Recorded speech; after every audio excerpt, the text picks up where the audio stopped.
And welcome to another episode of Mahoney's Madhouse. I am your host. I am Pony Boy Curtis today, and joining me is my brother in arms, Soda Pop Curtis. It even says it on his birth certificate. Hey, That's Soda right. Pop, how you doing? Just living the dream, man. Living the dream. Hey, if you Is notice, it I your, have this thing. is it your dream or someone else's? I don't know. I'm stuck in the matrix. I think. See where it says former ninja below my name? Yeah, Rob, a lot of people don't know this, but when I was a kid, I used to be a ninja. So really? yeah. So I was a ninja when I was a kid, and now that I've grown up, I think I've recently just started.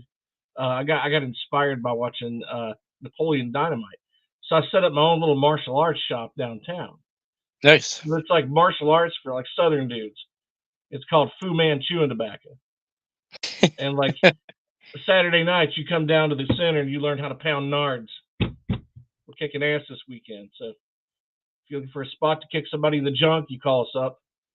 We'll throw you in chewing tobacco. Nice.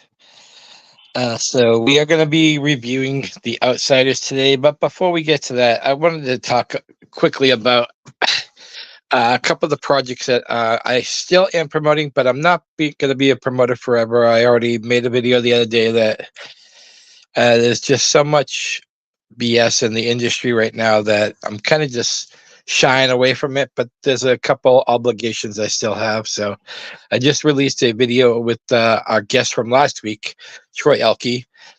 He's Indiegogo is currently, I just checked it, at 88% now. When we did the show, it was like 30%. So I think I'm going to take credit for those other 55%, but I know, no, I'm just kidding. Troy, I'm just kidding, buddy. I know that you've been putting in some hard work. You're an amazing dude, and we thank you again for being on the show last week. So that's at 88%, and there's still plenty of time. I believe it's like 50 days still left. So once he hits in demand, I just messaged him that the world is his oyster now. I'm also going to promote my friend Cindy Sambria. She's promoting her Christmas horror movie called Merciless Christmas. It's an original piece. Her Indiegogo has just started. She's starting off pretty slow, but there's some investors, including a couple of the people from the movie The Warriors, that Mr. Producer said that he would watch for me, and so the investors are going to help her get along and spread the word as well. And also just my buddy Brian Busaglia, who I've been involved in five projects now, and he has a couple movies in the works right now. A mini series called Herbert West. If anybody's familiar with Reanimator, he's going to have a kind of his own TV look at Herbert West. So Brian's an awesome guy. If anybody needs any information on his projects, including the movie I'm executive producer on called the horror remake and Social Distance, just leave a comment down below. And that's all. I just wanted to promote those three projects that I'm still involved in. So good luck to those guys. And yeah, I hope we get Troy on again someday, because like you got to meet him for the first time. What did you think about Mr. Elke? Yeah, he was a pretty cool dude. I love the concept of the movie he's making. Yeah, Anything like especially going back to like that black and white type filming with like a little bit of a modern type of tint in the film, obviously. But yeah, it's kind of throwback, pretty cool. Seemed like a pretty solid dude, man. So hopefully he gets what he needs to make the short film he's making. So if yeah. you're into And werewolves, and I so, told him he was smart to start off at a small budget, because you know a lot of these guys try to hit that big mark of like 25, 30,000, and it's like that's all fine and good if you think you can make it, but I would start off smaller, get in demand, and then go for your higher perks, go for your higher goals. Um, because once you get in demand, it stays there until you like, and basically until you're done with it. I mean, just like I'm gonna say his name, I don't care anymore. Michael DeGagnon, just like Mr. DeGagnon, he still has his damn thing on in demand after 4 years, and he hasn't made more than $300 in those 4 years. So fuck him. dang. How do you live? Mr. Poe knows about Mr. Tigagnon. Well, I'm glad you can share your feelings. Oh, I could do like a whole 24-hour episode on Mr. Tigagnon. I don't think our producer would make it though.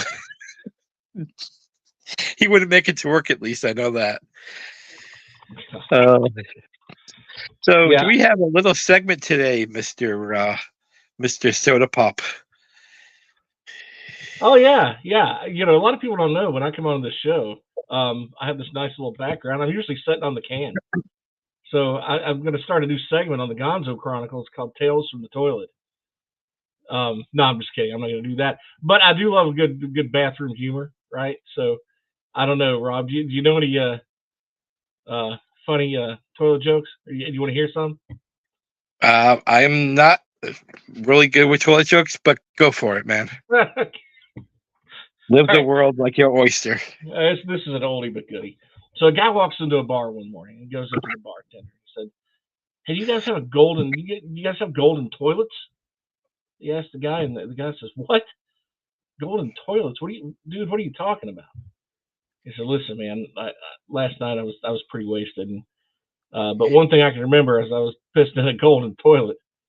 And the bartender says, "Okay. First, no, we don't have golden toilets, man. But secondly, hey Morty, I found the guy that pissed in your tuba." All right, not so funny. All right.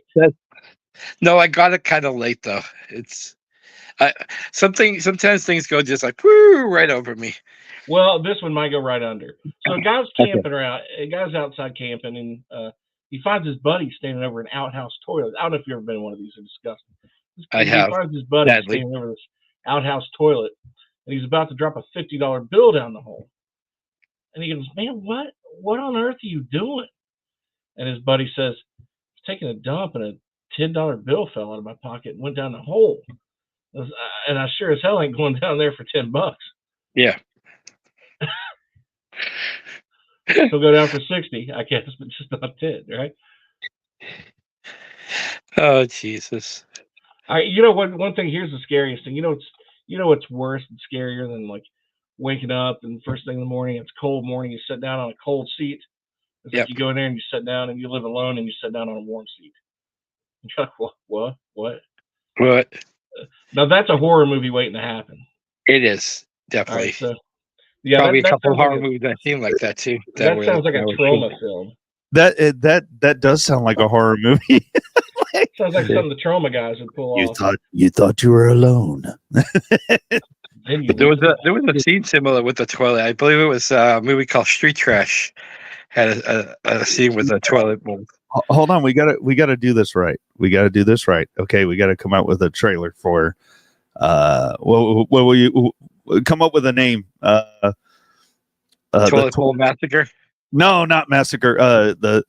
The stranger on my toilet or something. Okay. So, Tales from the Shitter. So, okay, so the movie concept. Okay, so we're gonna come out with a quick movie trailer. This is all ad lib, by the way, everybody. So we're gonna come out with this is gonna be hilarious. All right. So yeah, I was passing along an email to you guys in the private chat earlier, and I had this discussion with a buddy of mine earlier this week. It's like, if you had to pick one of these people as a roommate, like, would you rather have Jar Jar Binks or Jabba the Hutt? And my buddy's like, Jabba, and I'm like, I don't know. I got to think about that. Like, no, yeah, he brings the bitches. Yeah, he does, man, because he was living the dream in the '80s that we all had with Princess Leia strapped to him. But I thought, can you imagine the difficulty having like decent plumbing in a house with Jabba? Oh, geez. I don't think he uses a toilet. I think he just that little guy is the one that eats his shit, like the. That guy on his shoulder all the time. Yeah, got to be an anus cleaner, dude. He has to. But I want to come up with a trailer for this horror movie. Hold on. So this Halloween, you think you're alone in your house, but then you sit on your toilet. Our toilet is warm. Coming this fall, I know. Can you imagine? Realize the terror.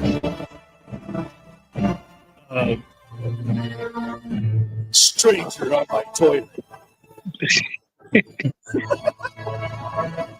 Coming on your toilet near you. Yeah, coming to a bathroom near you. See, look, that was a quick trailer. That was like that was Pretty good on the fly there, Poe. I'm trying. That's pretty good. Mr. Poe is the king of improv. Don't give me fucking titles, please. I am not anything. Then you walk out of the bathroom and find Vincent Vega. He was that music actually sounds like anal cancer. Oh shit!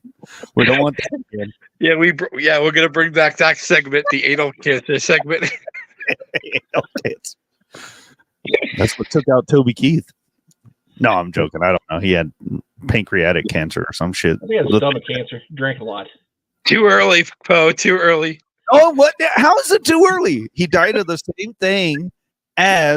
This is like 6 Degrees of Kevin Bacon. He died of the same thing as Patrick Swayze, which we're talking about a movie that Patrick Swayze's in. And it's totally... you read my fucking mind. I was going to talk about that new fucking Atrocity Roadhouse coming out. Oh, Jesus. Let me guess. Is it a transgender playing Dalton? No.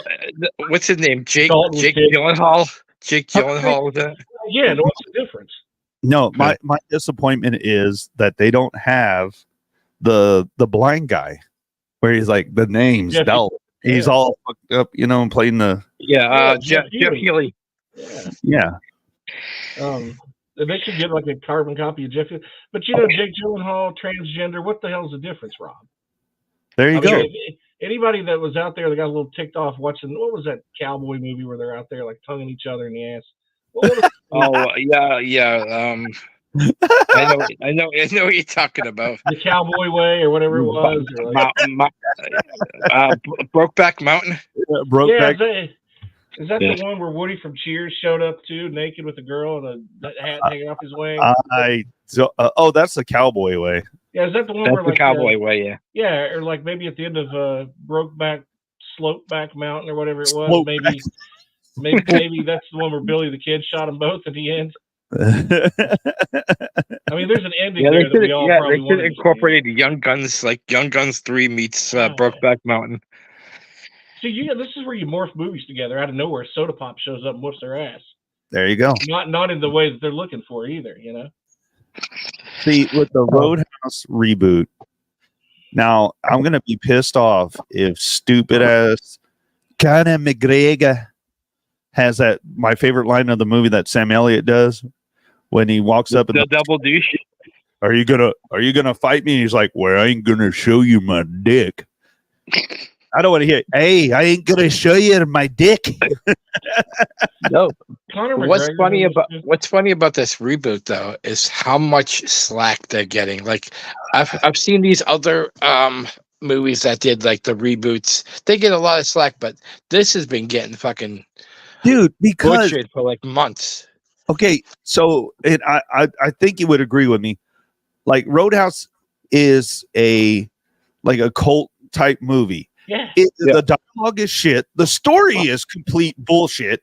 Some rich guy runs the town with rednecks and they drive on the guy's car lot and wreck everything in town. I mean, that's just total bullshit. We're the fucking cops. There's no fucking cops. I mean, actually, they show up, I guess, when that guy gets killed, when Patrick Swayze does the throat rip. Yeah. But through the whole movie, there's no cops. That's a classic 80s thing. It's great. It's great. Yeah. And it's like, instead of fighting these guys that this rich guy is, sue the rich guy. Sue the rich guy for, negligence and his employees, or, take him to the cleaners, make him broke. That's the ultimate revenge. Right? Yeah, but you mean there's not one lawyer in that town? I mean, I can't drive through a small town without seeing 12 signs for like attorneys, like and there's like a population of 500. There's like 13 attorneys. But you think you'd see a lawyer just kind of like move the shades a little, like this town. I'm making bank, buddy. Yeah.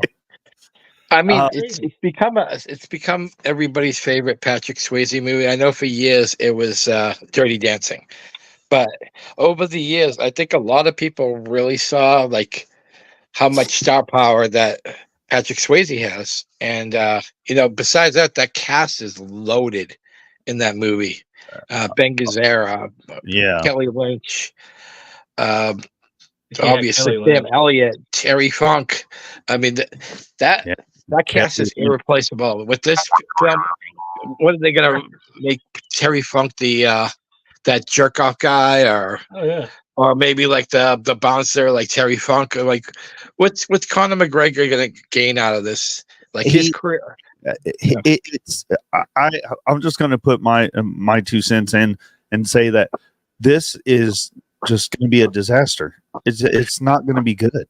It's just No. not. Yeah, you're right. You lost me at Jake Gyllenhaal. If you're making Roadhouse, Jake Gyllenhaal is not who you pick Yeah. to do Dalton, to like play that role.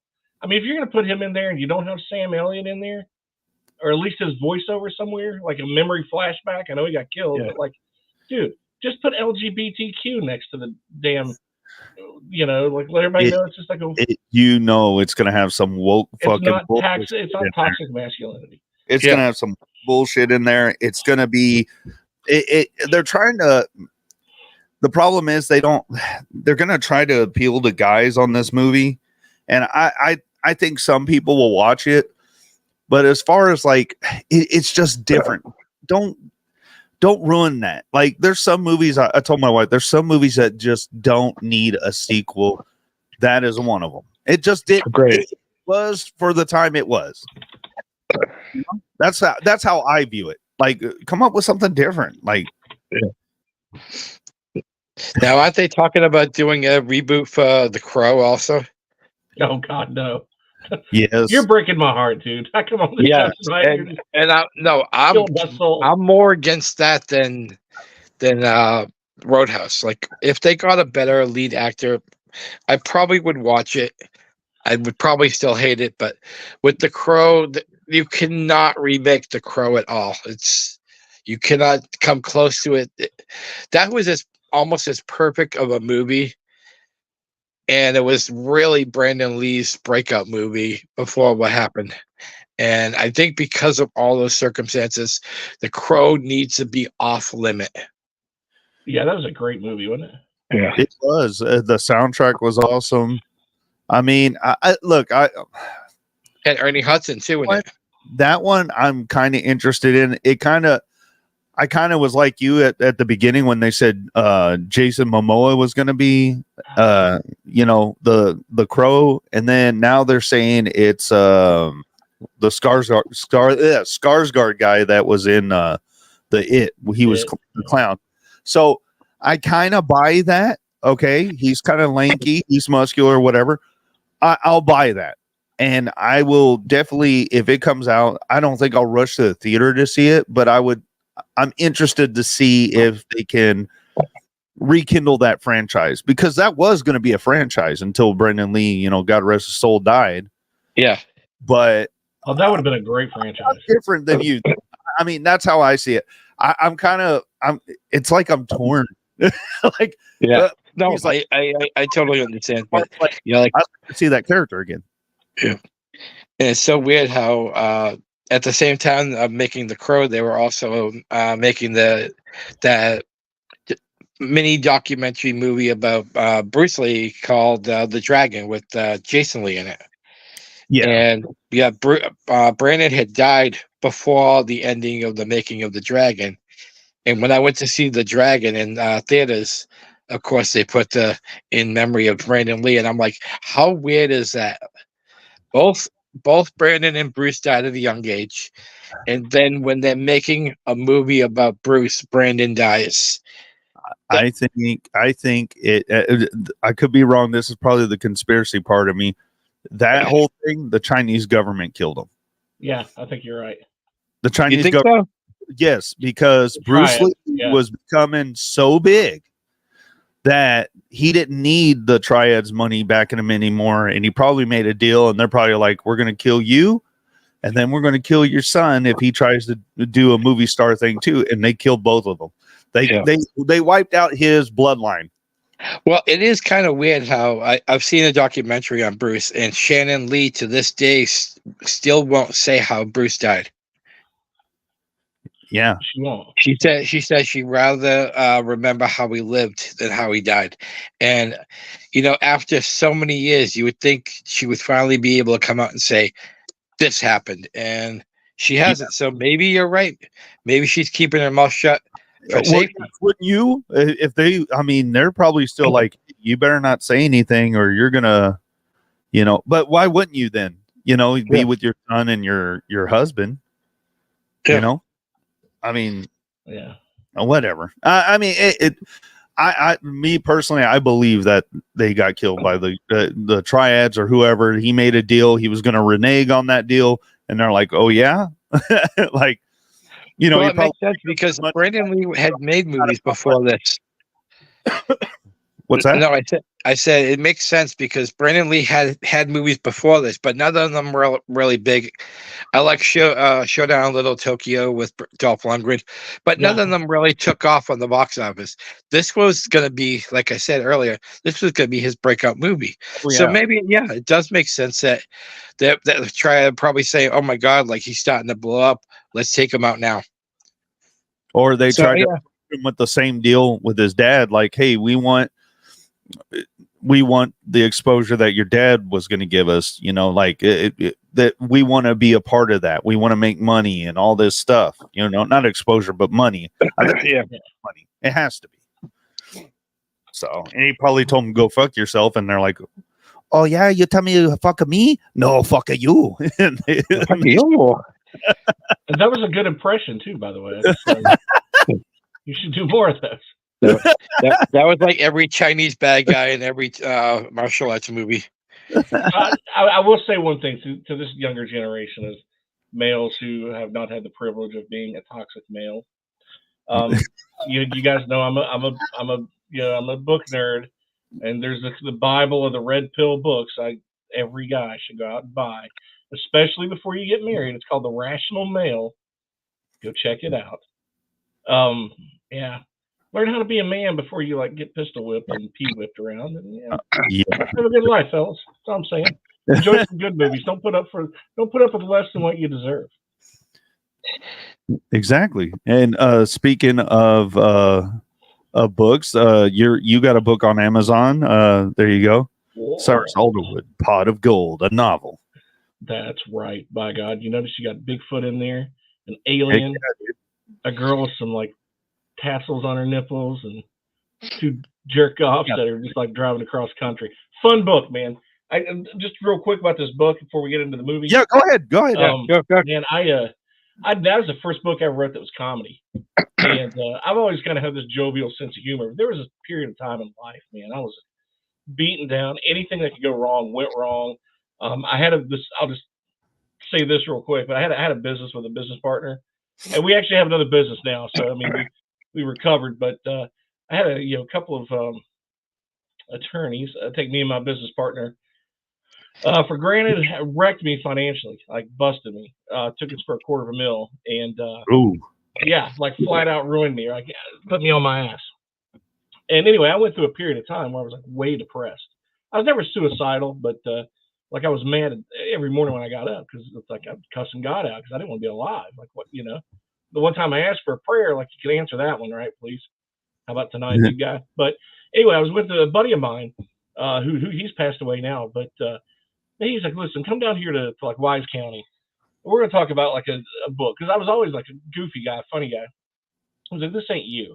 You've been 6 months in a dark, dark, dark place, man, and I can tell. So let's talk about some characters and write a book, write something different other than horror for a change, write something funny because you're just funny guy." So I started spoofing the shit that this guy was going through and what I was going through, and made him 20 years younger, and going on a cross country trip and all the crazy stuff. But I spoof all kinds of paranormal things, ghosts, Bigfoot, aliens. I had a good time with this book. So literally, I wrote my way out of a depression with this book. So that's why that book is so special to me. But that was my first comedy, and it's probably one of the most creative freaking stories I've ever written. So it's like an adventure, but it's funny as hell. So Cool. And they can Yeah. go to your store on Amazon and pick Yeah. the motherfucker up. Yeah, Amazon, Pot of Gold. Go have a laugh. It's like very philosophical in some places too, because like Cool. I think the Right. the crap these two guys are going through, I think a lot of people can relate to in life when you've been beaten down and in that point. But you got to laugh at yourself, man. So anytime you go through some depression or whatever, Well, Exactly. I could I have think bad crap happen to me now and it just slides off my back because it's Yeah. been there and I done think that. those kind of books are relatable to people. Like that's the books I like is books that I can relate to, and like something like depression. I grew up with that, and at times I still suffer from it, but I know how to handle it now. Yeah. But at a time when you're in your youth and your teen years, you don't really know how to handle that. Yeah. Yeah. So it's good to be able to read something and realize, hey man, I'm not alone. Like, Yeah. And because most even people though don't want to talk are about it these guys either. fictional characters in the book, or are they like They're fictional. somewhat real based fictional? Yeah, I mean, like Okay. there's a little bit of me in each of these characters, but and there's a little bit of my buddy that James in one of them, but but they're still fictional characters. But when people are in a dark place like that, a lot of times, Rob, you know this, they just don't want to talk about it. They hide it. Like people wouldn't even know. Like I had family that didn't know I was going through this, and they're like, "Wow, why didn't I see the signs, or why did you say something?" But like, Yeah. you never want to show that sign of weakness, but man, folks, there's nothing wrong with talking to somebody. So don't do the stupid thing like I did. But one thing that helps, if anybody out there that's listening needs this, one of the things I started doing is I changed my language because like words mean a lot. So instead of saying I have to do this or I have to do that, I say I get to do this and I get to do that. And like I get up every morning, the first thing I think of, especially if I wake up like right around sunrise or something, I'll look out the window or go outside, even if it's cold, and I'll say out loud 5 things I'm freaking grateful for. Not Right. thankful, because there's a difference between thankful and grateful, but I think of 5 things I'm grateful for. It just could be little things, you know, like the memory of my sister, God rest her soul. Like I can remember her laugh still. I'm grateful for that, and just like things that'll put you in. But it's hard to be in a bad mood when you start your day off being grateful about stuff. You know what I mean? So Yeah. That's very good advice, and I think everybody should do that. And I think everybody should unplug every once in a while. Go outside and just sit and just listen to Yeah. everything around you. You got birds, you got you hear cars and shit, but just take it in. You disconnect from all this stuff. Get off TikTok, get off Instagram for a little bit. Yeah, that's not the real world. Yeah, that's not the real world at all. And no. I think that's awesome that you shared that. That's great advice, I think, for anybody. Woe is me is overrated. Stop doing it. No one cares, and you shouldn't care. Just go out and say, hey, I'm thankful or great, like you said, grateful for this and this and this, and then go about your day. Yeah. And there's nothing anybody can say to you to get you out of that. You got to dig yourself out of it, folks. If you're going through it, it's your mindset, it's your day, it's your attitude. You dictate everything in your day. And I think a lot of people forget that, and they just let their day pistol whip them around. They do. And they do. Yeah. And own it, folks. Be the power. By God. Be the pony boy. Oh man. What would pony boy do? This is your daily affirmation from Cyrus Alderwood. Yeah, we went from conspiracy theories to affirmations. Affirmations from the toilet. By the way, you're not listening to APR radio, okay? Just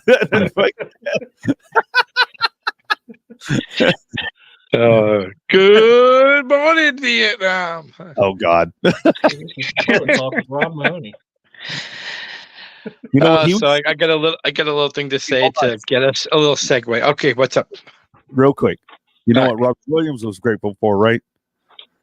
A strong God.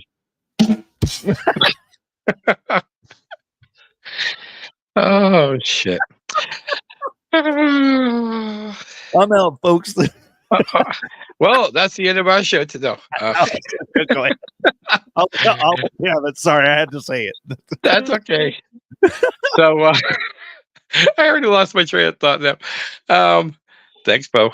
So a little story to get a little segue into our topic. So we're going to be reviewing The Outsiders today. But when I was a kid, the very first movie I actually got to see, well, besides the animated Puff the Magic Dragon, the first like live action movie I saw was Raiders of the Lost Ark. And but for the first few years, my parents would only let me go to the theater with somebody else. So it had to be like an adult too. They didn't care if it was a G movie, PG. They didn't have PG-13 back then. So every movie I had to be attended with like an adult chaperone. It wasn't until like 82, 83 where my parents were like, okay, I was still 12, but like as long as it wasn't they would be cool with dropping me off and then picking me up. And so the very first movie I got to see was this movie right here, was The Outsiders. I was 12 years old, and I felt like a little bit of freedom at that time because, like finally my parents let the leash go a little bit, and I'm starting to get older. I'm starting to feel like, I can do these things on my own. I don't need my parents to be with me. And I absolutely fell in love with this movie, like from the first note till the last line. And I don't know if it was because of my freedom or just because it was such a great movie. I think it was a little bit of both, but it's always held a special place in my heart. And I said to myself, if I ever do a review show one day, this has to be on it because of that factor. You know what your first recollection of this movie was, Cyrus? Yes, and I watched it for the very first time yesterday. Oh, wow. Yeah. So actually, I was, I think I'd have been 8 when this came out, or 9, and it was just one of those movies that was a little bit more serious and kind of wasn't on my radar at that point, Yeah. So I was going to see other things. I think my first movie was Flash Gordon when it came out in 1980. Right. That's when we had the theater. My first movie was actually Star Wars in the old Flannery Theater in this town. They tore it down, and we didn't have a movie theater. Was it the first one, episode 4? Yep, sure was. Yeah, New Hope. And so my first real movie was Flash Gordon. Loved it, but I was watching other things. But I watched this. I've seen clips of this movie over the years, and but I never really thought about watching it until then. We were going to review this, so I found it online. And I watched it, and my first impression of this was, okay, this was 1983. This is kind of like what is that? I don't say A Streetcar Named Desire, but what's that play that everybody? Oh, I know. The sharks and the yeah. You know what I'm talking about. So yes, I was just going to bring that up too. What was it? Romeo, not Romeo and Juliet. Did you just say it? No, I just coughed. But it was, but it sort of reminded me of what that would have been. West Side Story. Yeah, West Side Story, but told from just like young guy's perspective, because really, I mean, growing up back then, there was probably in the 70s more than the 80s, but there was, especially in small towns like here, it was just a clash of people with like haves and have-nots, So you had some like middle class people here, but you had like a lot of poor people, and then you had some people who were like rich kids, whose parents were doctors, lawyers, and politicians' kids, and they got all the favorite school because they got all the teams and and all that stuff. I remember when I was trying out for the tennis team, I was playing. I was doing really well. I probably should have been seeded, but the kid who got the number 1 seed for the team was like one of the doctor's kids, and they showed up. They donated a lot of money, and I'm like, I quit. So I just didn't bother with sports after like a certain age. But I thought how well that movie sort of held up, and I think it would still have a lot of meaning to kids today, is how fractured schools are and groups and demographics are. It seems like we're all sort of divided, not just politically, but just in a lot of different ways. Everybody's like hyphenated this and that, and it's. But I thought, man, this movie actually held up really well. And for knowing the actors and watching their whole careers, like after that, seeing that they were young, it's like, these kids weren't that bad. I mean, I can see how, what's his name, Dillon? Was it Matt Dillon? Yeah. He was a really good actor, and he did well playing Dallas in this role. I tell you something about Matt Dillon. What a great actor! He doesn't even have to talk Do you remember that scene when he's in the hospital and they come to visit him, Yeah. and he finally gets around to asking how's Johnny doing, and his Yeah. his facial expressions were more powerful than the words he said. Yeah, he was a good physical actor from a Yeah. early age because like not a lot of actors can pull off saying a sentence or telling you a whole story with a look on their face. Uh, Yes. he sort of did that in that movie, you know, and the guy who played Pony Boy, C. C. Thomas Thomas Howell. Howell, he Yeah. sort of had similar chops. I mean, the rest of them, like Tom Cruise, probably couldn't act his way out of a bag back then at that point, and um, uh, what was his name? Patrick Swayze. Yeah. He was a good actor, but he was just that angry older guy watching after his younger brothers, and so he just was sort of in that hole and didn't have a lot of range in that movie. But Well, the it was backstory to his tough on him as a character dad. was he knew the leader of the Southside Hush. I guess they used to be best friends, Oh, okay. and he gave it all up after his parents, were killed in that accident. So I think he always felt like being more successful and richer was taken away from him. Yeah, because I guess he had responsibilities thrown up on him, and it's like get your butt to work, guy. You know, you Yeah. got things to take care of, and I can see how that would jade his character definitely. Yeah. But yeah, I was just really astounded on first impression how well that storyline would have even holds up now. I mean, I'd never seen Yeah. it before, but it's like, yeah, I could have watched this back then. I could watch it now and still enjoy the movie and get Yeah. something, you know, and get a lot out of it. So, You know, what was your first impression? like I said at the theater, I went away, and I'll admit this. I was walked away in tears because like it's such a hard hitting movie, and in a couple different scenes, especially that you kind of related to those characters because I grew up a poor person. I didn't get all the breaks like the richer kids did, and I lived in a town that was very, very rich, but I lived on the poorer part of the town, so I could kind of relate to that. The gang side of the rich kids against the poor kids. I mean, we didn't have gangs in my town, but we had cliques, and cliques are pretty much gangs, anyways. Yeah, So, I kind of related to the Pony Boy character, especially, even though he lost his father, I had a stepfather, and I was like Johnny's family. Remember how Johnny was so disconnected? He would go to home and they'd always be fighting, and he wanted to sleep in the lot. That was me. Like, I didn't want to go home sometimes. So I always clung to the closest people who are my friends. Like these guys are all friends, but in essence, they're really a family because they take care of each other. They worry about each other. Yeah, they don't live the safest life, obviously, but this is all they know. And so I kind of like related to that whole greaser scene. I didn't slick my hair, but although my first Halloween that I was a teenager, I dressed up as Pony Boy. True story. yeah. True story. I was 14 years old, and I was able to go to trick or treating on my own, and I dressed up as Pony Boy Curtis. I slicked back my hair. I didn't do the blonde look though. I did the black haired Pony Boy. I think I Yeah. would look funny as a blonde as a teenager. Yeah, when But I first yeah, started watching this movie, Rob, I thought like I know Pony Boy and the other character. I don't know, I escaped my mind now, but Johnny. yeah, Johnny. They were, Ralph Macchio. For those who don't know, I haven't seen this, but Yeah. I wasn't sure that those two were going to be the lead when the movie first started. But like everything's centered around like the two youngest guys in the group, and like how Yeah. everybody's trying to keep them from going in a wrong direction. So it was like a big family for all of them. We had that group of friends.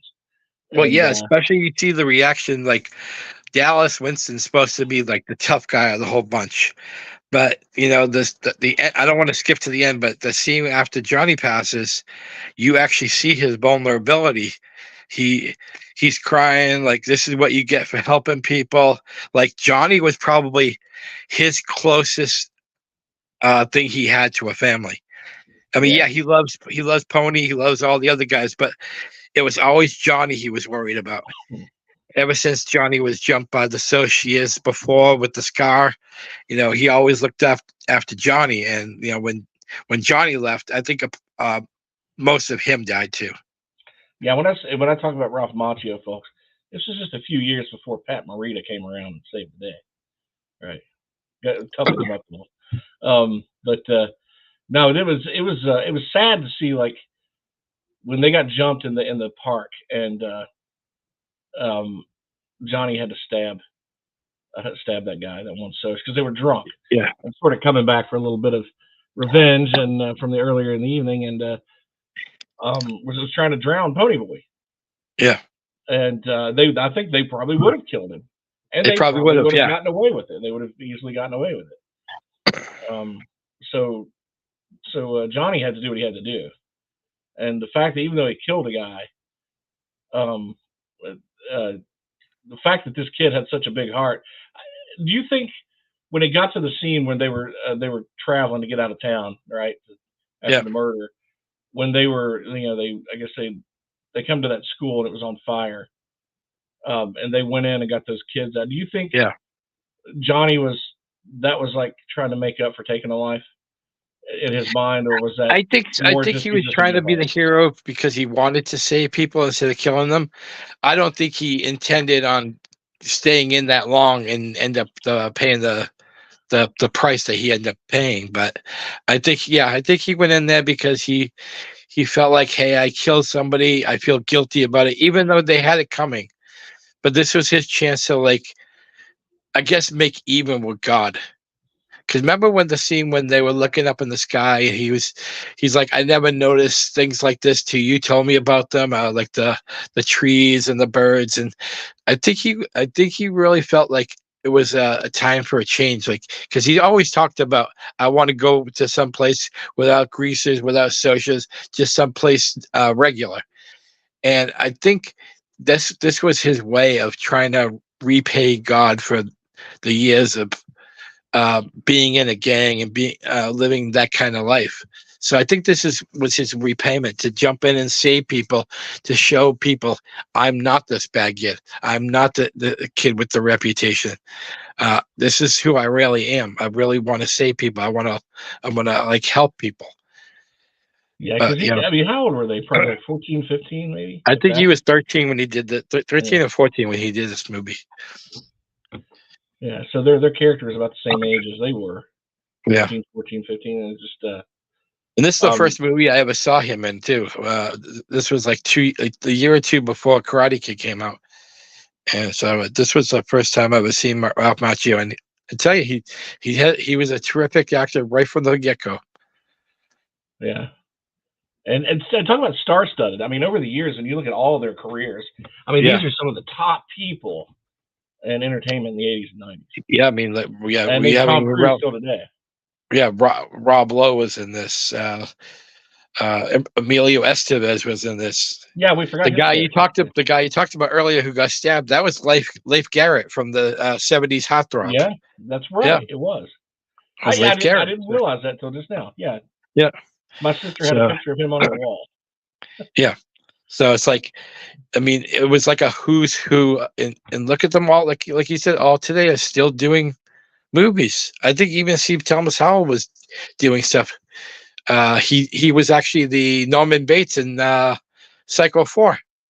With C. Thomas Howell. That was Henry. I was Henry Thomas. Sorry, that was Henry Thomas. C. Thomas Howell had something come out on Amazon Prime not too long ago. I saw. I don't know if it was a Prime movie, but I noticed something within the last couple of years. Yeah. Well, there was a couple. I haven't even said what the gross and budgets were. So the budget was roughly $10 million, and it did moderate at the box office. It did $34 million, so it made a profit. But it's got a cult following over the years, and there's a lot of movies a lot of people judge movies on how they did at the box office, and you can't do that. You can't. Because back in '83, there was a lot of great movies coming out. So, this one probably just didn't get a lot of promotion on it. And I think that when you don't get a lot of promotion, obviously people don't know it's coming out, and then they don't know much about, what it is. I think, Mr. Producer, I might have sent you a trailer. If you still have that, I sent it through Messenger a couple days ago, and I don't think this was an original trailer either. So, Uh,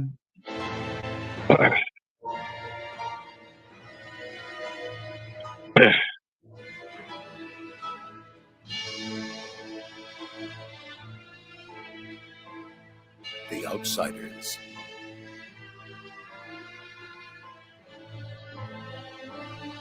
Pony Boy.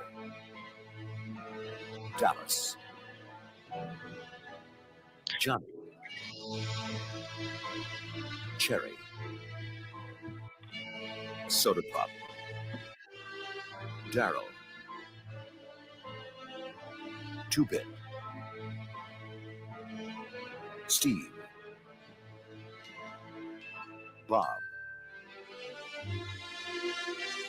S.E. Hinton's classic novel comes to the screen, capturing all the intensity, all the excitement, all the emotions of youth. The Outsiders, directed by Francis Coppola.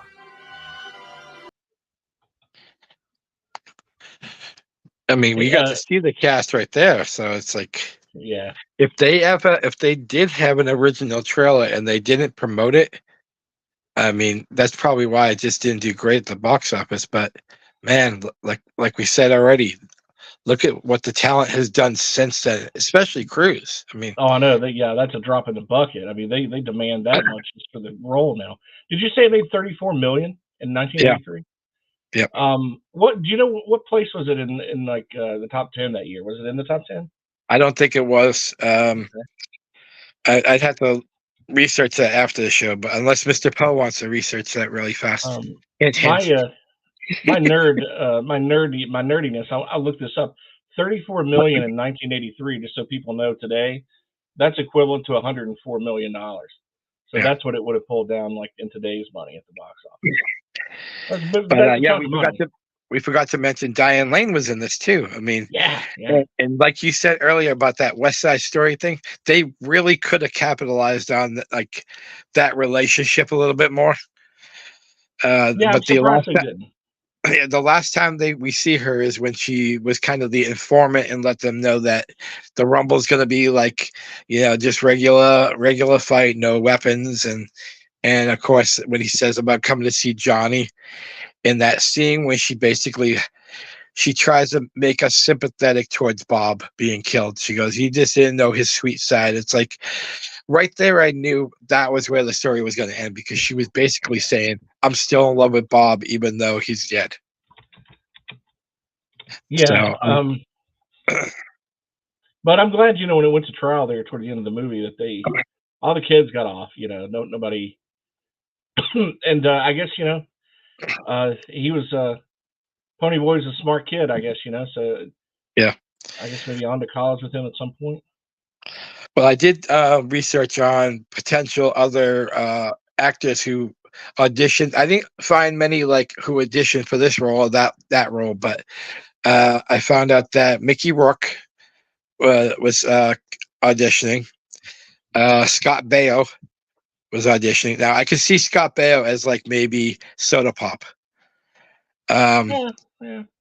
Because of his character on Happy Days, he kind of played in the beginning he was like that kid with an attitude and an edge, and so I could kind of see him playing maybe either Two-Bit or Soda Pop. Then there was also Nicolas Cage audition for a role, and the only one I could find out that auditioned for Pony Boy particularly was Anthony Michael Hall. But in '83 he was still doing 16 Candles, and I tried closing my eyes and picturing him playing Pony Boy, and I would not have bought it. He always played the nerdy, skinny, asshole-ish kind of attitude kind of kid. Yeah. So I can't see him being that good of an actor at that age to transform into a sympathetic character like Pony Boy was. No, I think he was probably cast right in the movies that he was in, but Yeah. this one, this is one of those other people that may have tried out. I can't see any other child actors at that time. Yeah, and pulling the any other stuff. only role I could see maybe Mickey Rourke playing was probably Dallas. Yeah. But I'm glad they chose Matt Dillon. And I have a confession right now, and this you're only going to hear this once, people. So don't like try to repeat it or anything, or remind me I told you. But Matt Dillon was my man crush at one time. I'm telling you right now, like anything he did back in the 80s, I was a kid. I didn't know any like different, but like every movie that Matt Dillon was in, I was there. So that's my confession time. Yeah, he was my man crush at the time. And I think it stopped after Drugstore Cowboy. I think like after he did Drugstore Cowboy, I was like, okay. That was an intense movie. That was a good movie. So when the show's over, you're going to go watch The Flamingo Kid, aren't you? But yeah, I watched The Flamingo Kid a couple of times, and I was actually surprised to see him in There's Something About Mary. And that was funny. He was hysterical in that movie. Like that was such a different role for him. But he's one of those, just like I guess maybe Tom Cruise. You talked about how Tom Cruise couldn't act his way out of a paper bag early, but Tom Cruise has actually become a really good actor. Oh yeah, yeah. And I think him and Matt Dillon were probably the most established actors that kind of stayed established. There was some movies that Patrick Swayze did that I was like, like Black Dog. I love Black Dog. Don't get me wrong; it's a great movie. Only because it's Meatloaf is the perfect bad guy in that movie.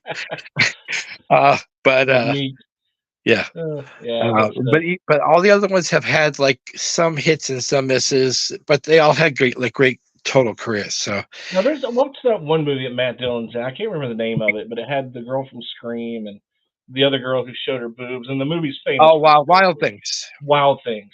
But that was one really good movie though. I mean, you take out that scene that it's famous for. It's like the scene from what's her name when she comes out of the pool and undoes her, from the 80s. But aside of that's a famous scene, but that was a really good mystery. That was a good movie with Kevin Bacon. Yeah. And they don't make good mysteries like that anymore. I mean, we'll get some here and there, but like I think the last 5-6 years, I haven't really seen a good mystery movie. Yeah, it's hit and miss. But that was the thing about Matt Dillon. He could act in different kinds of movies. He didn't have to just be in the dramas. He could be in a thriller. Then we saw him in There's Something About Mary with the comedy. So he could spread himself into different genres. Yeah, and there's a lot of actors who really just they're typecast, and they have one character they play in all of them, like the guy that does Deadpool. Van Wilder, that guy. I forget his name too, but he's playing himself in every movie basically. Well, that's what almost happened to Robert Downey Jr. in his early career. He always played a great actor. Yes, but they never gave him a chance to be like a lead for years. And then once they explored that, obviously he had his issues and drugs but he was one of the success stories that fought through that and came back stronger than ever. Yeah, not for nothing. That movie Less Than Zero, I don't know how much he was acting and how much he was just partying, but he had a lot of range in that movie too. Here's the thing about that movie, though, is even as probably fucked up as he was, he sold that role. Yeah. He nailed it. Nobody else could have pulled that role off in Less Than Zero except him. Yeah, and it was that time and that place in life where he was at that's perfect. Perfect mesh. I'm glad he survived all that stuff. But that was. They used to call those kids the Brat Pack. Those kind of actors, and Rob Lowe was in that Brat Pack era too. So, this came out at a perfect time, and like you said earlier, that this movie has stood the test of time. 41 years later, I think if kids watch this today, they could relate to these characters, even though it was a different time. I mean, the movie is even placed at a different time. It's supposed to be in like the 60s, and I watched it in '83, so it was depicted in a different era. But I could totally relate, and I think to the kids today, if they really want to see life's pressures and everything, and how to handle how to not handle and how to handle. This is a great movie to look at. Yeah, and the ending wrapped up nicely too, with Soda Pop and Pony Boy talking with their brother Daryl about, Yeah, like, about the angry, let's stop fight anymore, and they've yeah, been through enough, and I was kind of glad to see that family come together instead of breaking apart, because he gave Pony Boy every reason to run away. yeah. I mean, like that scene when he hit Pony, he didn't do it on purpose. You know that Yeah, he expressed sorrow so fast that you bought that. And but Pony was probably at that age where like he was rebelling because he felt like his brother always put pressure on him.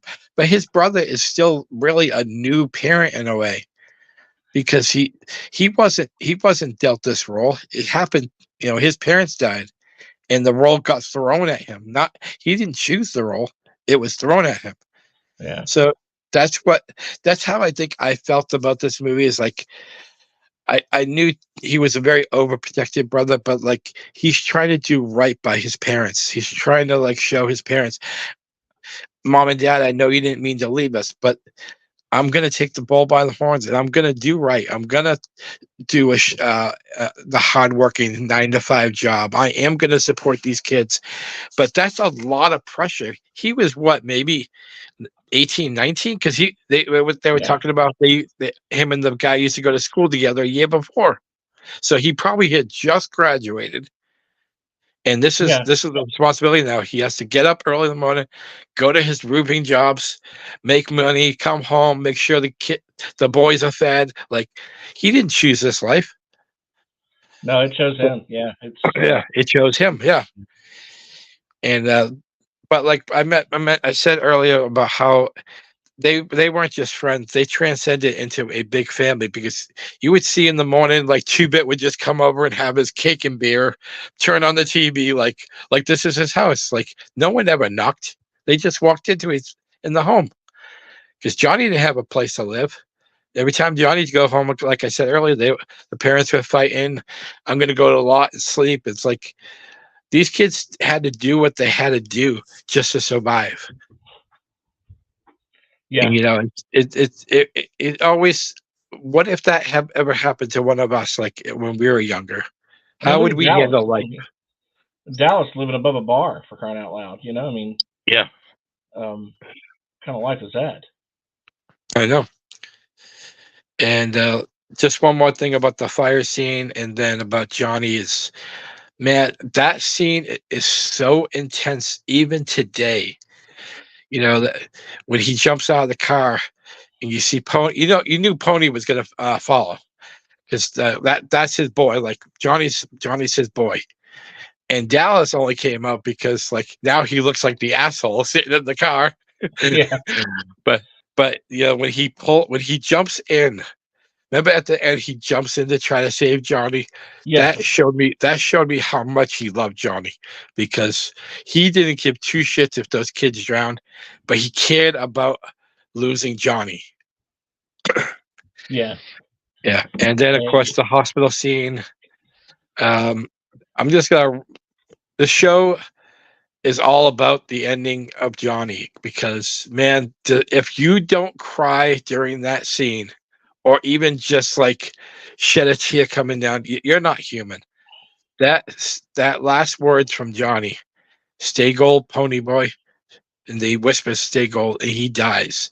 yeah, Like I don't think there was a person even muttering in the theater when that, like, people, I could hear people like tearing up,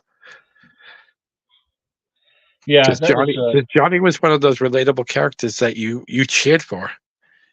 So, yeah. That was sad. That was definitely a sad scene. That's a line. And people, I mean, I've heard that line a million times and hadn't seen the movie Stay Gold, Pony Boy. yeah, And it's one of those kind of like moments in cinematic history that kind of live in infamy. We always talk about the classic films, but I guess us growing up, some of these films now, it's like annoying. They call them classic films now. I'm like, I just saw this like 10 years ago. I'm like, how's it classic? But it's like hearing Motley Crue in the grocery store now. It's just, I'm not used to it. yeah. Yeah. Yeah. But that was a classic line. And I think there was probably an era in cinema, and I'm glad that our generation, Gen X, called probably the last of some of them. There's still some good ones now, right? And I'm not trying to piss on movies, but before you had all the CGI and all the big explosions and superhero movies and all this stuff, people actually had to act and tell a story. Yeah. And yeah, you still had all that stuff, but not like to the extent it is today. But in the last like 15 years, basically. But before that, like I think probably the last great filmmaker we probably saw was Tarantino. Telling stories. But and you catch one here and there. It's good. Not that they're all bad, but it's all commercialized now for money now. And I know back then that with that cast of characters, that was probably what they were banking on too. But because I mean, these were all kids that had not a resume just yet, but I'm sure like a lot of the agents were building them up to Coppola, which is the other guy we didn't mention was Francis Ford Coppola did this movie. Great filmmaker, amazing filmmaker. Yeah, and you could tell because I think because of him, this movie is still kind of fresh. Because I've seen movies in the 60s and 70s that you could tell this is a 60s and 70s movie. If you updated just the lighting on this, I guarantee it could still sell at the theater today. Yeah, you're right, and that brings up a good point. There are some filmmakers who are so good at what they do that they stand up head and shoulders above everybody else. And Coppola is one of them. That's why movies that he makes have been timeless. Same thing with Stanley Kubrick. Yeah. Have you gotten tired of a Kubrick film? Like I haven't. No. I notice something new every time I watch one, even if I've seen it 20 times. Like I saw a documentary on The Shining. I think it was called Room 237. Yeah. Yeah, and there was so much that I learned from that movie alone. From that documentary alone that I never caught watching the movie. I know. And then you want to go back and watch the documentary again to see what you missed in the documentary. Yeah. Because it's, and I've watched I ended up watching The Shining again, and I was like, oh, yeah, that's the thing they were talking about in the documentary. Yeah. Like, I've watched that documentary 2 or 3 times because I'm trying to remember all the stuff in the documentary. I missed in the movie, so I can go back and see it again. But it's amazing, and Kubrick is one, and Francis Ford Coppola is definitely top tier. So I'm glad he got a hold of this movie and did this. Yeah, not somebody else. Yeah. But this movie, The Outside, is like I was just talking a couple weeks ago about Prom Night, which is done 3 years before this. And Prom Night looks the age it is. Because it has a basic setting for disco music. I think if you took out the disco aspect of Prom Night, it probably would look like modern. Yeah. But that was the fine details that Coppola did. He didn't put in elements that showed you this was a 1960s setting. He just told the story. Yeah. And I think that's what the only thing was the old drive-in. Yeah, he did put an old drive-in, and then they were watching. I believe it was Beach Blanket Bingo was on the title outside. So I guess right there's your 60s movie, and there's your but it was like an timeline. Era. Yeah, it was like an era. It fit into an era, and not like with the small window, like you said, Prom Night with the whole disco thing. Because when I think of an era, I think of like 70s. But when people talk disco, I mean you can put that in a very small, annoying window. But well, besides the Bee Gees were good. But scale of 1 to 5, what do you give? What do you give this movie? The Outside is a 5-star by far. If I could make it a 20-star, I would. But 5 stars, we'll go at 5. First time I've seen it, I know I'm kind of tough on rating movies. I'm going to give this a good solid 4 and a quarter. Like, and that's high for me. So, yeah. No, I'm totally with you right there. And anything else we can say about the Outsiders before we start some promoting?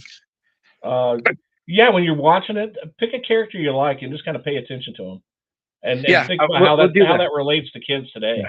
Like, if anybody wants to comment on this video after watching, tell us in the comment section who was your favorite character, and I don't want to say a big explanation, just a few words about why. I take it you're a Pony Boy guy. I am a Pony Boy guy, but I'm also a Dallas guy too. I like soda pop. Yeah. Cool name. Cool name. People make fun of me because when I go to a restaurant and I order a drink, I always ask for a soda pop, and people look at me like, "What are you from 1950?" But I think it's just where I'm from, because there's some places they call it soda, other places they call it pop. I just always call it both. Yeah. Well, when I was living in Ohio, and this is the time I was still married, we came to visit Massachusetts, and she was meeting my family for the first time. I was like, whatever you do, when we go to a restaurant, please don't call it pop, because they will punch you in the face.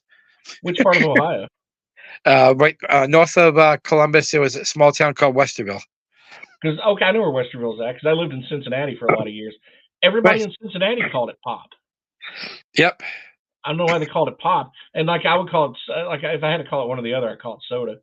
But my ex would get like a diet, she would get like not diet, but like ginger ale, or she'll can I have a soda, and then they'll say what kind, and I'm like, she go ale, and I'm like, ale? She goes, yeah, they know what I mean.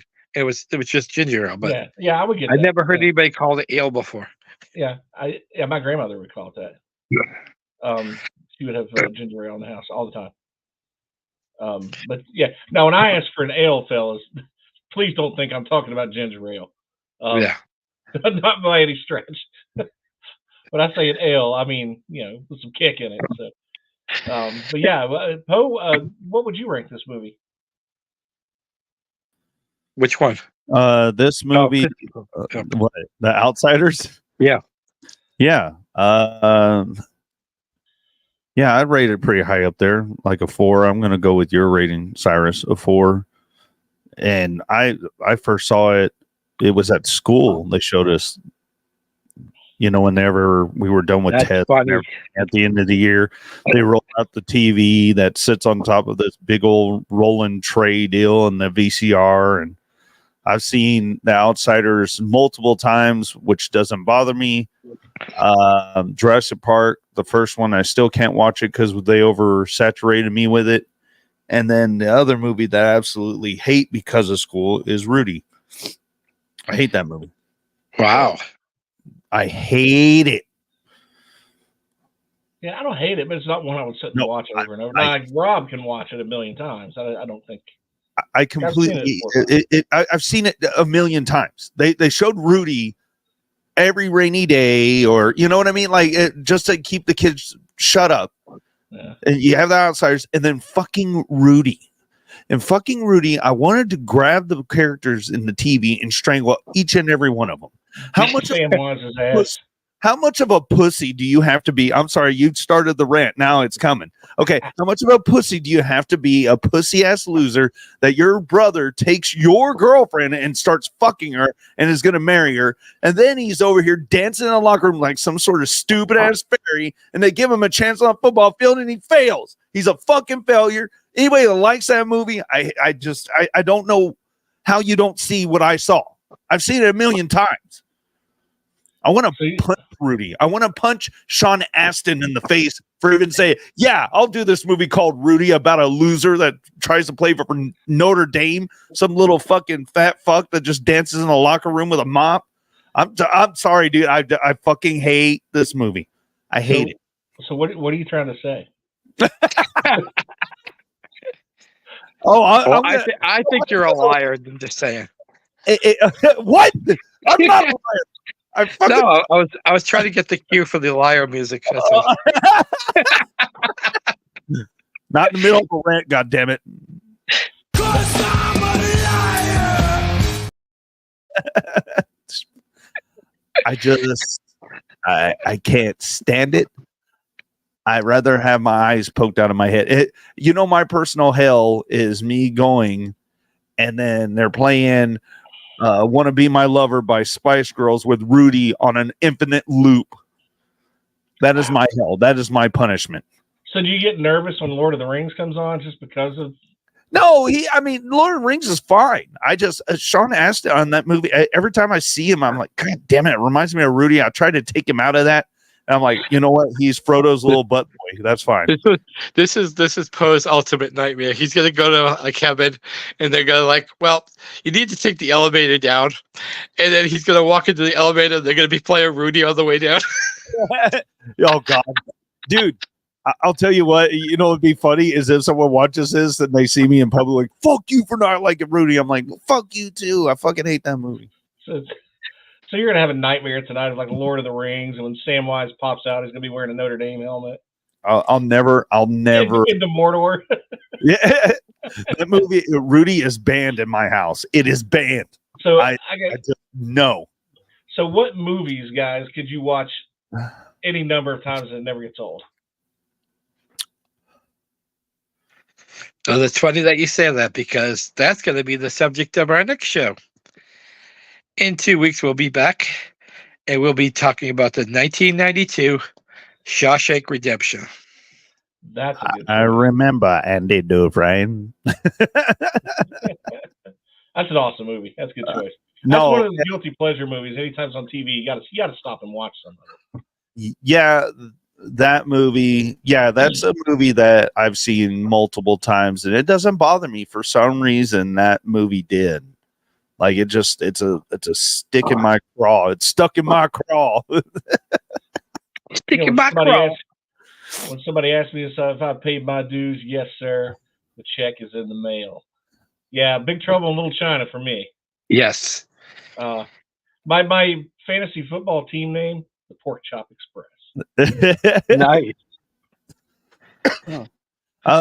Me probably because I did have it playing all the time because it was big when it came out around 1999, and that would be The Matrix. I can watch The Matrix, the first one, over and over and over and over again, and I will not get tired of it.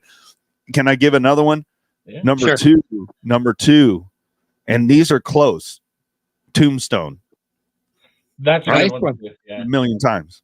I have seen it a million. I love the fuck out of that movie. How could you not love that movie? Yeah, that's well, if we're given two movies, the second movie would be a movie we already reviewed last year. It wasn't. It was before Cyrus joined the show. It was Troy Elke was joining me to do Trick or Treat. That's my guilty pleasure movie. Sammy Kerr. Sammy Kerr. Sammy. I used to have a poster in my wall with Sammy Kerr, and then it would say Sammy Kerr lives on the bottom. Oh my God! If I had to choose a second one, I would go. This is a rare one to find. I don't know if you guys have seen this, but John Ritter in a movie called Skin Deep. Oh, dude, I've heard it. 1989. That's a good one. That was funny. Now he's a good actor, but his physical comedy and like in that movie, this is mannerisms. It's hilarious.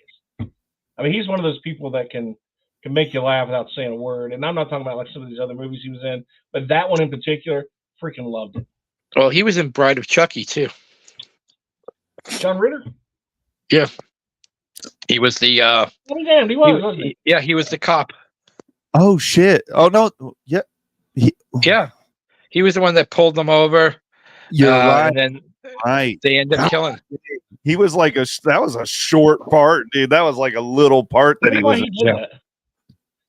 I wonder why he did that. But that's another one. Probably just having fun and earning money. You know what I mean? Well, the only reason I really watched that movie was for the girl. The girl who ended up playing Tiffany. Ooh, damn. Yeah. She's smoking. Yeah, but I guess John Ritter's Three's Company money ran out and had to do something. Shit, that guy was in everything, dude. He was in so many TV shows. Problem Child, remember that movie? He was. I don't think he was broke at all. I think because he had Three's Company, and then he had the movies he was in, and then he was in a movie called what was that other TV show he was in? There's he did a couple little parts for the TV show Wings. Yeah. And then he had his own sitcom again. It was called Teenage Daughter, Rules for Dating My Teenage Daughter, or something like that. It had I think it was Rules for Teenage Daughter. Yeah. 10 Simple Rules. There you go. 10 Simple Rules. And I was watching. That is so funny we're bringing them up because this morning I was on Instagram Reels and they were showing outtakes from that show. he was probably just a fun dude to hang out with, man. I'm sure he was. I mean, that was one of those people when he died. It's like, man, that bothered me. Like, yeah, that kind of sucks. But I mean, yeah, Sling Blade. He was in Sling Blade. I don't know if you guys. I'm sure you remember that. Yeah. Yeah, no. Mm-hmm. Yeah, I remember Sling Blade. Yeah, but Bride of Chucky, there he is on the list here. Shadow of Doubt, the Nun Crackers. I never heard of that. What? The Nuncrackers. He was in Bad Santa. That is one of my favorite roles of his, was Bad Santa, because he's so like prudish in it. And whenever he went to Bernie Mac to complain about Billy Bob Thornton, he's like, he was with a woman in the changing room, and they were and then Bernie Mac's fucking. He goes, he like winces. It's so fucking funny. It's like, you didn't want to say it. Bernie Mac's like eating something. He's like, fucking. That's so fucking funny. That is another great movie, Bad Santa. Yeah. I saw part 2, but part 1, I loved it. I think I have it on DVD. So we're doing Shawshank on the next one. Yep. And I already have a topic for the show after. We're gonna go back to horror for one episode, and we're gonna do I think it was 1996 Hatchet. So okay. Get back to a little bit of horror for one episode, and then you guys have convinced me maybe to do a TV show in the future. So like, we don't have to talk about like obviously every season. Just kind of give like a rundown of like maybe the characters that we liked, and maybe we'll do Happy Days or something like that. Oh shit, Happy Days. These happy days are yours and mine. Yeah, I'm gonna go jump the shark tonight. That's right. I remember that reference, and it's so funny how that reference is now used for pretty much every podcast. Yeah. We're gonna jump the shark. Oh yeah. Yeah. Jeez. And that came from Happy Days, that saying. Yeah, it did. So Mr. Producer, what else do we have? I know we didn't have any backwoods, but are they scheduled for next Monday? Yeah, as far as I know, next Monday, they had life gets in the way of everybody. We got jobs and stuff. Sometimes people have to work. But that's what happened, and that's why the show got moved. But I believe Paul will be back this week. I got to get with him, but he's got another guest lined up for his podcast, Sad Nation to Die For. A new episode this week, and then I'm working behind the scenes on doing my brain damage reviews. It's one bad movie, 10 minutes to review it, and then that's it. That's the show. Do you have to go 10 minutes, or can you just like go 8 minutes or something like that? Nope. We got to use up to 10 minutes. There's a timer, and trust me, once the timer goes off, that's it. That's the review. That's like we did that before, and it was hilarious. It's like you got to talk about the movie, and then once the timer goes ding, goes off, then it's done. And then maybe I'll review Michael DeGagnon's 3-minute horror movie and talk about it for 10 minutes. Golly.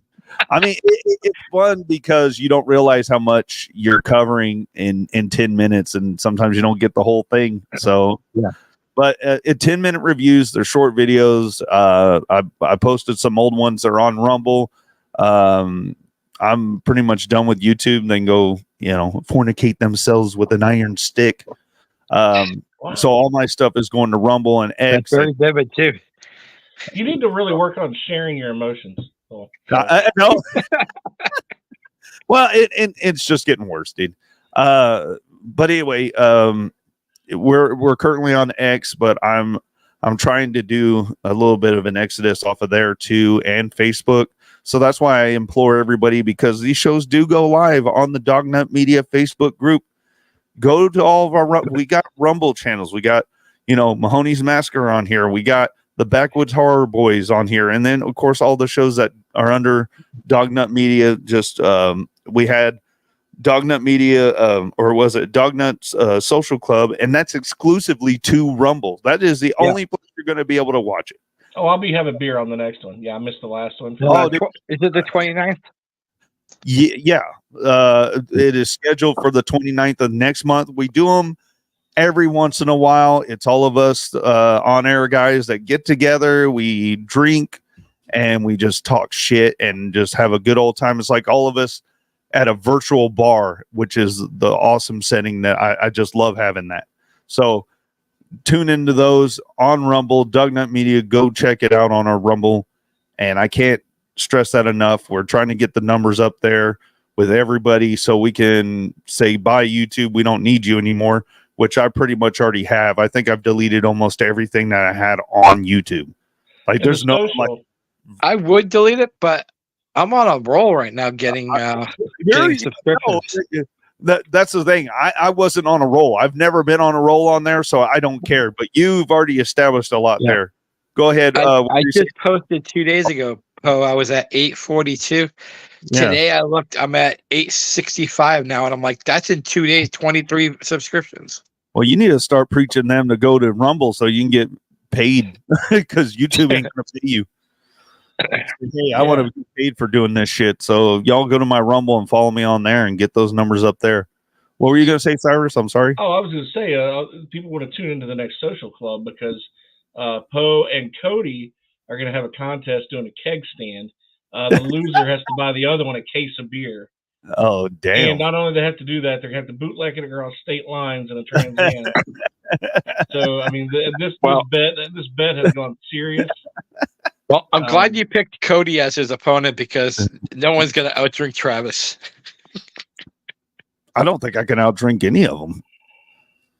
I can give it a good old try, but I don't think I could. I think they'll have me beat.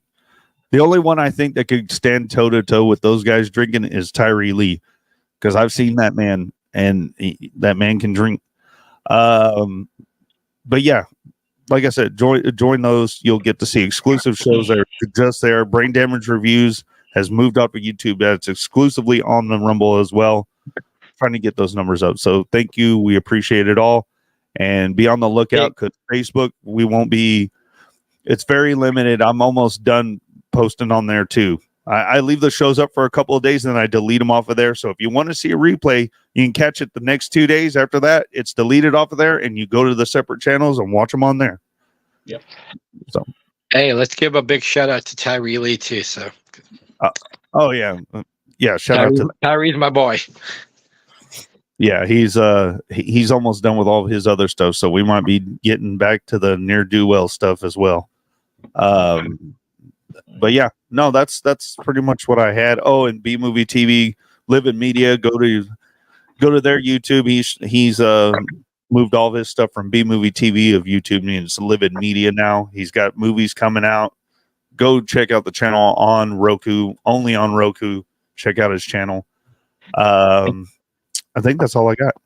And the last person I want to throw out before I turn it over to Cyrus is Troy Elke. Thank you again for joining us last episode. We all here, all three of us, the whole Dognut Media, we wish you well. Because if anyone knows how to kill it, it'll be you, my brother. So, Cyrus, do you have anything to any new Gonzo Chronicles coming up? Yeah, just something coming up real quick. I'm going to talk about how to have your money work for you and not you work for your money, and how to smartly invest in artificial intelligence. No, we don't talk about shit like that on the Gonzo Chronicles. I'm sorry. I was like, wow, he really stepped up his game. No, the next time I'm on the Cooper show and we do the financial news, I'll probably talk about that. No, the next Gonzo Chronicles, to go to my alter ego, we're going to be talking about the top 5 celebrity man boobs, and we're also going to do the Kurt Russell, Mount Rushmore Kurt Russell movies. Oh, there you go. Nice. And I think I'm going to join you soon. And I think you said the topic was going to be top 5 sports movies, correct? Yeah, we could do that. Or you're welcome to come on. Rudy! You're welcome to come on and talk about man boobs as well. We'll do the man boobs episode too. Well, I think I would be in there with the man boobs. I think I have the best man boobs ever. Well, you were the celebrity of Boston. There you go. I was. Oh, that anniversary is coming up, by the way. March 16th, I'll be in Boston. If anybody's in Boston, I'm going to do the tour of the Bruins guy, starting right there at City Hall, going over to Faneuil Hall, all the places I was that particular day, and I've done it 3 years in a row, so this will be 4 years. So Cool. And real quick, I will be on Big Tom and Gene show tomorrow night. I'm going to be on there for a little bit, so nice. and all of our stuff there. So Yeah, anyway, so big shout out to those guys at WYSP. yep. And I think we have nothing else. We can call it a night. And one more thing. Stay gold, guys. Stay gold.